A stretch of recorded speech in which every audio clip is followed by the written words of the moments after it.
Good morning, everyone, especially to you, sir. Good morning. So, my report this morning is about fiction genres. And these are the genres of fiction: realistic fiction, historical fiction, fantasy, romance, horror, mystery, action or adventure, and science fiction. So, let's tackle first the realistic fiction. What is realistic fiction? It is a genre of a story that has believable events and characteristics that could actually happen in real life. It can take place in a real setting, and it is not based on history or science. Example for this one is To Kill a Mockingbird by Harper Lee. So why is To Kill a Mockingbird a realistic fiction? So To Kill a Mockingbird is a realistic fiction because it tells a story that could happen in real life. It shows the struggles of people in the American South during the 1930s, including racism and prejudice. Even though it's a fictional story, the characters and events feel like they could be real. That's an example of realistic fiction. The next one is historical fiction. So it's a mix of fiction and historical facts. It is based on historical events, but the story is mostly untrue. It could possibly have historical character. So for example, the best example for this genre is Noli Me Tangere, or in English Touch Me Not, a novel written by Jose Rizal or Dr. Jose Rizal.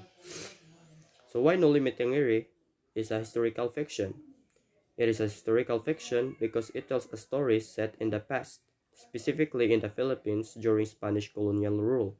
It uses real historical events and social issues of that time, like oppression and inequality, to create a fictional story. Even though it's a made-up story, it feels like it could have happened in that real historical setting.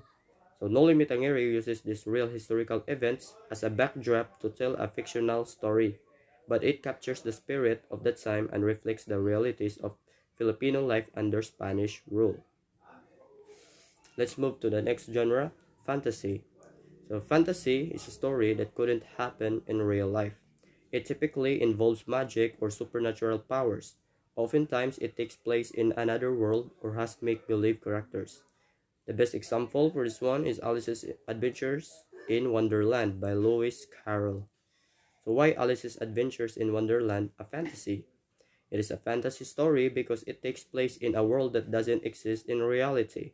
It's full of magical creatures, talking animals, and impossible situations that couldn't happen in our world. The story uses imagination to create a world that's completely different from our own. So that's an example of a fantasy story. The last part of my report is romance. Romance, the love relationship between a man and a woman, pervades the plot. The bulk of the plot mostly focuses on the man and woman falling in love and struggling to maintain that love. The best example here is Romeo and Juliet, a tragic play written by William Shakespeare. So why Romeo and Juliet belongs to romance genre? So it is a romance because it's a story about two people, Romeo and Juliet, who fall deeply in love even though their families are enemies. The story focuses on their passionate feelings for each other, their longing to be together, and the sacrifices they make for their love. And it is also a tragic story because they both die in the end. And that's how powerful love is. Okay? And that's all of my report. Thank you for listening. And the rest of the genre will be reported by the next reporter.